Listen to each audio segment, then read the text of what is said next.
ഈ വാസ് വേറൊക്കെ നമ്മൾ പഠിക്കുമ്പോഴേ I was, he was, she was എന്നൊക്കെ പറയാനല്ലേ പഠിച്ചിരിക്കണേ. പക്ഷെ ഇവരുടെ കൂടെയൊക്കെ വേറെ വരുന്ന കണ്ടീഷനുണ്ട്, അറിയാവോ? ഇപ്പൊ ഉദാഹരണത്തിന് ഐൻ്റെ കൂടെ വേറെ വരും. നടക്കാത്ത കാര്യം പറയുമ്പോഴാണ് കേട്ടോ, അൺറിയൽ കണ്ടീഷൻ ആയിരിക്കും.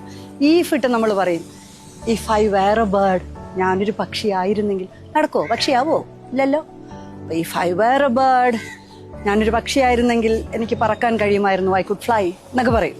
ഇതുപോലെ അവള് റിച്ച് ആയിരുന്നെങ്കിൽ ഒരു ലക്ഷറി കാറൊക്കെ വാങ്ങിയതിന്.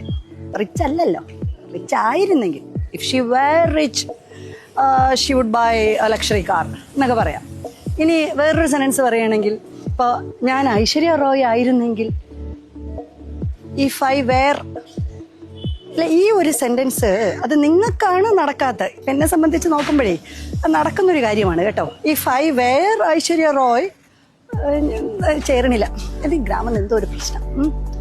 ഐശ്വര്യ റോയെ കണ്ട കണ്ണേ. വെൽക്കം ടു ജനൈൻസ് അക്കാഡമി കേട്ടോ.